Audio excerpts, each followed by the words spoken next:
En este día lunes, donde queremos que partamos de la mejor manera y hablar de salud mental, creemos que sin duda es uno de los temas que nos va a hacer estar mucho mejor. Vivir tranquilos, vivir sin estrés, vivir sin ansiedad. Es por eso que nuevamente está con nosotros nuestra querida Isabel López, quien es psicóloga y que nos acompaña ya hace semanas para tratar justamente la psicología y cómo ayudar a la salud mental hoy día. Bienvenida, Isa. Muchas gracias otra vez. Ahora primera vez que me miro. Siempre te estoy mirando a ti súper atenta. Ahora ya lo dominas Ahora perfectamente. ya miro para todos lados. Buenísimo. ¿Cómo podemos explicar a la gente la importancia del trabajo de la salud mental? Yo creo que primero definiendo qué es salud mental, porque a veces partimos como de atrás para adelante sin explicar las definiciones. Claro. Entonces lo primero que queríamos, yo creo que es definir qué es salud mental. Salud mental es un criterio que tiene que ver con bienestar psicológico, emocional y que tiene que ver con un bienestar de las relaciones entre nosotros, de cómo generamos y regulamos el estrés y cómo tomamos decisiones. Y también tiene que ver con un bienestar cognitivo. Entonces son muchas aristas que uno va desarmando y uno va viendo cómo está su bienestar en términos de salud mental. Sí. ¿Qué pasa cuando a la larga, y eso también es un punto que tocamos, ¿cierto?, en primera instancia con nuestro psiquiatra, cuando no le damos la importancia necesaria muchas veces a algunos problemas psicológicos que tenemos? Somos una sociedad donde vamos avanzando sin preocuparnos muchas veces de lo que pasa internamente, seguimos adelante, seguimos cargando y sobrecargando esta mochila emocional. ¿Qué pasa cuando esto no es trabajado y no hay una preocupación? Lo que sucede es lo que está pasando ahora, que en el fondo desde chiquititos no hay un conocimiento como un diccionario, así como nos enseñan matemática, lenguaje, ciencia, no hay como un diccionario que nos diga cuáles son las emociones que tenemos, ni siquiera cuáles son las emociones básicas, cuáles son las simples, cuáles son las complejas. Entonces, ¿qué va pasando? No sabemos identificar lo que nos está pasando. Cuando la identificamos, pasamos de un polo a otro, la identificamos, nos enojamos y nos enojamos muchísimo, pero tampoco tenemos recursos para saber cómo ir regulando esa sensación. Y a veces, por ejemplo, estoy enojada, pero no estoy enojada, tengo pena. Entonces es tan poca la identificación de las emociones que no sabemos cómo regularla, cómo efectuarla, cómo llevarla a cabo de una manera equilibrada. Y desde ahí están los cimientos de toda nuestra cultura, porque en el fondo si tuviéramos una asignatura de, ya, hoy día vamos a hablar de la empatía, hoy día vamos a tener una clase de angustia, hoy día vamos a tener una clase de frustración, los indicadores estarían completamente diferentes. ¿Se debe de hablar más de salud mental? Sí, pero se debe hablar con conocimiento y eso nos falta mucho. Porque si nos vamos separando, por ejemplo, salud mental es un bienestar psicológico, ¿ya? Nos vamos a la parte emocional, social, lo que tiene que ver con nuestro entorno. Es un bienestar que tiene que ver con la toma de decisiones. Chuta, nunca nos enseñaron a tomar decisiones. Tampoco nos enseñaron a cómo tomar decisiones. Tampoco nos enseñan a cómo resolver conflictos. Es un bienestar que tiene que ver con cómo me relaciono con el otro. ¿Cómo me relaciono con el otro? No tengo idea. Yo soy chico, a los 4 años trato de socializar como se me genera una cosa intuitiva, pero muchas veces necesitamos esa guía que nos diga, no, ¿sabes qué? La teoría de la mente empieza a los 4 años y de los 4 años tú vas a empezar a socializar y lo que te va a pasar puede ser que tengas alguna pena o alguna angustia cuando estás empezando con un grupo de personas diferentes. Claro. Ese camino no lo tenemos, por lo tanto aprendemos solo.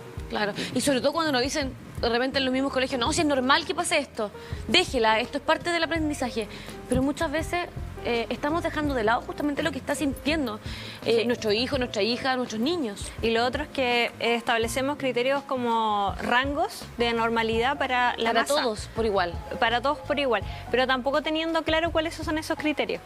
Entonces hay un desorden de cuáles criterios creo que tengo y a la vez cuáles son esos rangos de los que yo me puedo salir o no. Por ejemplo, el otro día hice una publicación que tenía que ver con los rangos de los dibujos en los niños, ¿ya?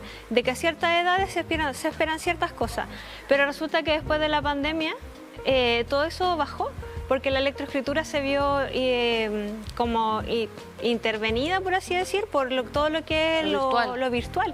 Entonces muchos niños descendieron en la electroescritura, muchos niños descendieron en todo lo que es como ordenar sus ideas. por lo tanto tengo criterios, pero también tengo que ver un rango dentro de un contexto sociocultural que me está pasando. Y eso tampoco lo sabemos hacer. Es cosa de entrar a redes sociales. Tú entras a redes sociales y ni siquiera puedes dar una opinión, porque o te invalidan o te atacan, o mejor quédate calladito y no digas nada. Y eso tiene que ver con cómo nos estamos relacionando. Sí. Hemos perdido la capacidad de interactuar los seres humanos justamente por la virtualidad. ¿Cómo saber cuando probablemente estamos haciendo cosas negativas para nuestra salud mental con respecto a las redes sociales, a lo virtual, donde ya hemos perdido el contacto, el juntarnos, el ser un poco más cálidos como personas? Mi opinión personal, muy personal, no es que lo virtual lo haya generado, sino que nosotros ya veníamos con una descendencia en saber identificar emociones y saber relacionarnos con los otros. Entonces, si viene algo tecnológico detrás, es como que nos muestra más en evidencia que eso está pasando. Pero no es que viniéramos súper bien desde antes relacionándonos, sabiendo lo que es asertividad, sabiendo lo que es resolución de conflictos, sabiendo destrezas de cómo resolucionar conflictos. Eso no lo teníamos desde antes. Sí. ¿Cuándo saber, porque lo conversábamos también con el especialista del primer bloque, cuándo saber cuándo es necesario ya pasar a un especialista psiquiatra o a el tema de los fármacos? Ya. ¿Cómo se hace ese diagnóstico y esa evaluación? Primero hay que ver que alguna emoción esté más allá de lo esperado. Por ejemplo, si tengo mucha angustia y esa angustia me está paralizando en aspectos de la vida, quiere decir que ya me está arruinando el cómo yo puedo ir a trabajar, el cómo yo me puedo despertar, el cómo puedo hacer las cosas de la casa. Entonces está interfiriendo en la regularidad de mi vida, ¿ya? Y eso ya es una señal de alarma de que no puedo seguir funcionando. Algo me está pasando y es tan fuerte que no tengo ganas de levantarme, que ando muy irritable, que estoy muy enojada con todo y que mi forma de ver la vida es muy pesimista, ¿ya? Si eso me paraliza mi actuar normal, mi actuar como día a día en lo cotidiano, ya es una alerta de que yo necesito ayuda. Ahora, lo ideal sería ir a psicólogo, hacer una evaluación pertinente y ver cuáles son las emocionalidades gatillantes específicas para cada persona. Y desde ahí ver si la derivación es pertinente o no. ¿Qué te parece a ti la terapia complementaria, flores de Bach y todas estas cosas que muchas veces acompañan los tratamientos? Siento que se estableció que son terapias complementarias porque tienen un trasfondo. Hablemos de biomagnetismo, acupuntura, flores de Bach, y que ayudan mucho a las personas, pero siempre teniendo una evaluación previa, porque a no todas las personas les sirve. Por ejemplo, si tengo una angustia muy fuerte, si estoy con un diagnóstico de esquizofrenia, de bipolaridad, los resultados no van a ser iguales que si yo tengo una ansiedad que estoy tratando y no está aguda todavía. Va a ser muy diferente. Entonces va a depender de los síntomas, del origen de los síntomas, cómo yo complemento, si es que voy a la farmacología o si voy a terapia complementaria. Ahora, hay mucho desconocimiento en la parte farmacológica, porque en general las personas piensan que es droga y que tú te vas a hacer como, te vas a adherir a esa droga y después no la vas a poder dejar. Pero en el fondo, cuando empieza un tratamiento completo, una terapia, te ayuda a, en el primer instante, quizás empezar con ese fármaco porque los síntomas pudieran estar agudos, pero después eso va descendiendo, tú vas generando herramientas y estrategias y ya no vas a necesitar el fármaco. Eso es lo que debiera pasar. Okay. Pero también ahí estamos como en harto desconocimiento, entonces a veces se piensa que los fármacos son drogas, que yo tengo una amiga, que el otro amigo que no le sirvió, entonces ¿qué va a pasar conmigo? Porque el origen de la evaluación no está ordenado. Entonces si yo tomo algo que no es para lo que me está pasando, claramente no voy a tener buenos resultados. Lo hablábamos la semana pasada, ¿te acuerdas? Sí, de la automedicación. De la automedicación. Ahora bien, es importante, si es que estamos diagnosticados con alguna patología un poquito más severa, también seguir desde el trabajo psicológico. Sí, siempre. Siempre es un trabajo permanente. Uno puede estar en terapia 1 año, 2 años, depende, a veces Yo creo que un año es como el promedio. Pero uno le entrega recursos al paciente y estrategia. De hecho, cuando uno da de alta y cierra el proceso terapéutico, uno los llena de herramientas que se han hecho durante todo el proceso y durante el proceso final. Entonces, el paciente se va como con una cajita de sorpresas donde tiene todas las herramientas a utilizar. Y si le llega a pasar algo de nuevo, de veras, tengo esta herramienta para este caso. Eso es lo óptimo que debería pasar. Sí, ¿qué tan importante es la familia en la recuperación y el entender que quizás sí estamos frente a un problema, ya sea con nuestros hijos, con nuestra pareja, con nuestros padres? ¿Qué tan fundamental se hace el apoyo justamente de un proceso como este? Trascendental, porque la familia, tengo dos tipos de familia. La familia de origen es la familia que tiene que ver con uno, sus papás, tu mamá, la persona que te crió, tus hermanos, ¿ya? Y la otra familia es la que yo formo, cuando me caso, cuando tengo hijos. Son trascendentales, de hecho pasan a ser recursos protectores, porque uno no se siente como el paciente que está enfermo y que tiene todos los síntomas encima, sino que uno se siente que es algo que lo llevan todos. O sea, en un trabajo familiar yo solamente no tengo los síntomas, sino que a lo mejor esta ansiedad es aprendida de familia. Entonces, si tengo un apoyo en cada uno de ellos y todos van por la misma meta, mejor todavía. Hay un repunte y un pronóstico mejor. Claro. Ahora, ¿cuál es el diagnóstico que realizan ustedes como psicólogos para detectar si estamos frente a depresión, a bipolaridad o a algunos otros trastornos mentales? Como dijo el psiquiatra en la mañana, primero se hace una entrevista, la anamnesis, donde se piden y se recaban todos los datos, ¿ya? Para ver antecedentes familiares. Luego se hace una evaluación socioemocional, luego se hacen evaluaciones de estructura de personalidad. La evaluación, vamos como por parte. Ya. La evaluación socioemocional. Tiene que ver con cómo está la persona emocionalmente hablando y cómo esa persona con su emocionalidad y su estructura de personalidad interactúa con los demás y cómo está socialmente, ¿ya? Cuando hacemos esas evaluaciones ya nos da pautas de cómo funciona la persona y desde ahí vamos viendo patrones que se van repitiendo en la familia y si hay antecedentes antes ya más podemos hacer un diagnóstico diferencial preciso.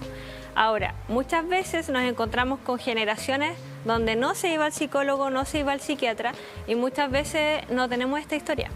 Entonces de repente tenemos posiblemente vacíos. Exacto. Posiblemente alguna esquizofrenia, pero resulta que a la abuela, a la mamá nunca le diagnosticaron con eso y la señora cayó en las drogas y siempre era como la drogadicta de la familia. Pero a lo mejor era una persona que tuvo esquizofrenia o tuvo algún trastorno de personalidad y no se supo. Entonces hay que recabar aún más la historia para saber cuáles son los antecedentes más exactos y más precisos. Y las terapias que muchas veces abordamos psicológicamente hablando con especialistas como ustedes, ¿cada cuánto tiempo deben de realizarse? ¿Y cómo es la energía justamente que se da para poder llegar a la cercanía con un paciente? Ya, primero, el vínculo es más del 70% de la terapia. O sea, si tú no tienes un feeling con tu terapeuta, no hay caso. No se llega a esta complicidad, a esta reunión de equipo para mejorar una meta. Si no hay feeling, el vínculo no se hace, por lo tanto la psicoterapia no va a funcionar, ¿ya?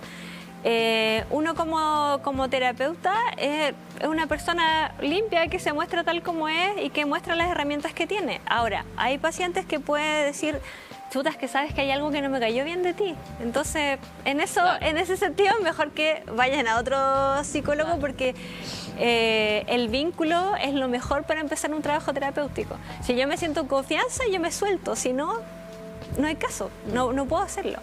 En términos de número de sesión, cuando uno hace la evaluación y pide los motivos de consulta, y en estos motivos de consulta hay ideación suicida o hay cosas que sean urgentes, las sesiones tienen que ser urgentes. O sea, se empieza semanal, ¿ya? Si tú vas viendo que en realidad el motivo de diagnóstico no es urgente, es importante, tú lo vas haciendo cada 15 días. Si no, cuando el paciente ya está mejor, cada 20 días, una vez al mes. Lo ideal es cuando ya está mucho mejor y ya llevarlo cada vez con más distancia. ¿ya? Pero nunca perderlo. No perderlo hasta el alta. Claro, seguir con una conexión quizás un poquito más a largo plazo, cuando ya se sienten mejor, cuando están mejor. Y el alta tiene que ver con el motivo de consulta. O sea, si el motivo de consulta, por ejemplo, es mi hijo está con trastornos del sueño, yo voy viendo todos los objetivos a trabajar, cuál es la evaluación, qué es lo preciso que originó eso, porque hay muchos trastornos del sueño. Y luego, si el niño va mejorando su sueño, yo doy de alta, ¿ya?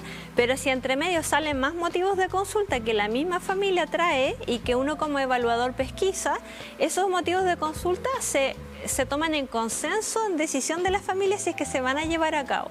Y si se llevan a cabo cuando se cumple este logro y esta meta, ahí recién se va de alta, ¿ya? A veces, lo digo porque a veces, chuta, es que me dieron de alta y yo no sé por qué. Pero resulta que nunca el paciente comentó el motivo de consulta.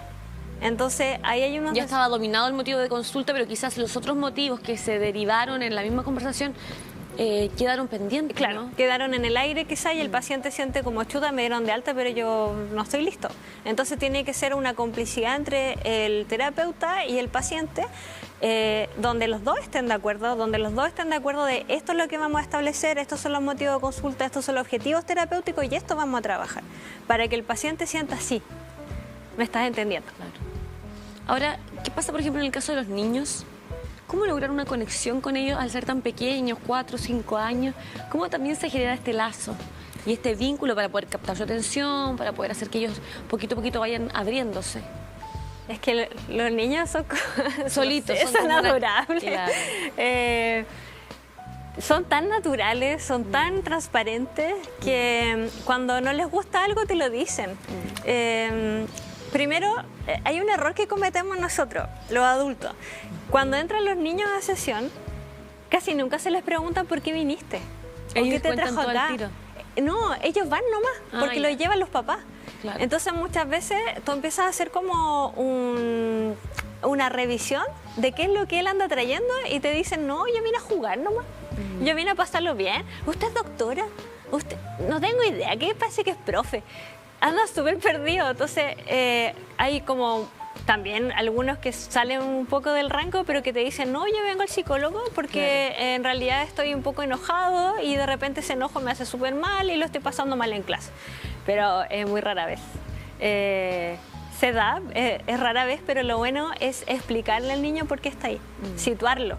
Decirle, mira, tú viniste para acá porque te está pasando algo que tiene arreglo y toda tu familia te va a apoyar y todos nosotros te vamos a apoyar para que no lo sienta como un peso y como chuta, a mí me está pasando esto, yo tengo que lidiar con esto y tengo que ser responsable con esto que me está pasando. Claro. Para no sentir un peso. Así. Y en el caso de los mayores, porque muchas veces uno dice, pero si el papá ya es así, no sacamos nada.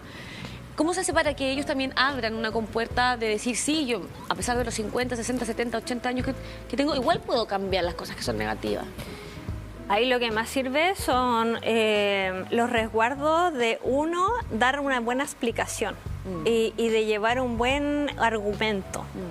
Porque hay personas que son muy flexibles como hay personas que son muy rígidas. Intransigentes. Y que no tiene tanto que ver con la edad, tiene que ver con la estructura de personalidad. Si yo soy una persona rígida que me criaron desde el autoritarismo, yo probablemente voy a ser igual de rígido. Entonces, frente a eso, mi forma de trabajar desde la terapia es mostrarle las cartas que tenemos sobre la mesa. Y en el fondo es decirle, mire, es súper simple. Esto lo hemos querido solucionar hace mucho tiempo, pero estamos haciendo el mismo método una y otra vez y no nos trae solución. ¿No será el momento de hacer algo diferente? Y también no de estar achacando a la persona con, mira, es que tú fuiste así y tú te portaste así y estás siendo súper intransigente con las cosas, sino que empezar a entender a esa persona desde la crianza que tuvo, desde que a lo mejor tampoco él quiere repetir un patrón, sino a lo mejor lo está haciendo porque es lo que aprendió y es lo único que ve, es el mundo que tiene a su disposición. Entonces ahí uno rompe un poco el esquema y invita a las personas a participar de, a lo mejor podemos tener una solución diferente, a lo mejor podemos mostrar otras opciones y démonos la oportunidad de este cambio. Si no nos resulta, lo tratamos y lo hicimos. Y después uno se queda con una sensación de que lo hice de todo. Claro. Eso es lo que se trata de hacer. Por ejemplo, en familias que son muy rígidas, que no hay comunicación, uno empieza a llamar a esta familia. Al principio te dicen, no quiero nada. Pero cuando empiezan a ver cambios en el paciente, sí podría ser. Y ahí empiezan a sumarse. Pero hay que tener una muy buena argumentación de todas las variables, todos los factores, porque la persona tiene que ver para creer. Algunos consejos finales para aquellas personas que quizás tienen ganas de comenzar un proceso psicológico, para que se animen y se den cuenta que probablemente es una ventana abierta hacia un futuro mucho más próspero, más tranquilo. Consejo, si vamos desarmando la palabra salud mental, sería ir viendo las diferentes aristas. Cómo estoy en la emocionalidad, cómo estoy en lo psicológico, cómo estoy en lo cognitivo, que es lenguaje, memoria y aprendizaje. Me estoy distrayendo más, estoy teniendo olvido, y desde ahí tomar todo ese contenido más la toma de decisiones y la resolución de conflictos y ver si yo estoy en un nivel donde yo puedo con eso. Si no puedo con eso, ser abierto a pedir ayuda y pedir ayúdame, auxilia un poquito, porque no somos seres Superman, que culturalmente lo arrastramos mucho, eso de como de no, yo puedo, yo sigo y doy la pelea y puedo, que es una mal definición de resiliencia. La resiliencia tiene que ver con yo me doy cuenta, claro, me cuido, soy consciente y desde ahí tomo otras metas. Pero tendemos a ser una sociedad más neurótica, como se dice, que en el fondo nos guardamos todo lo guardamos, todo lo vamos acumulando y de repente explotó. Cuando debería ser todo lo contrario. Por lo tanto, es una invitación a participar de un proceso terapéutico, por lo menos de tratar, por lo menos de intentar.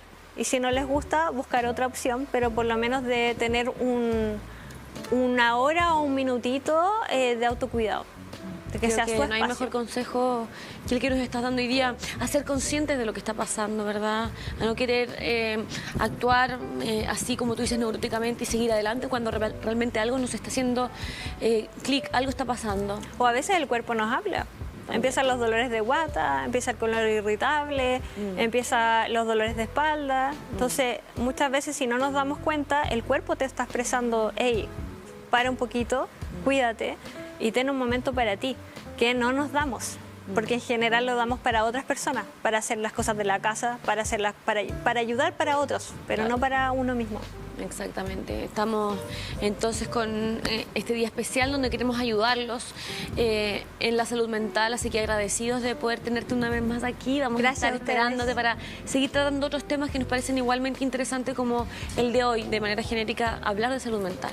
Muchas gracias. La invitación para mí es súper relevante porque habla de salud mental, cosa de que estamos trabajando para que sea algo normal, así como me duele una muela ir al dentista, me duele el corazón, ¿por qué no pedir ayuda? De todas maneras. Gracias por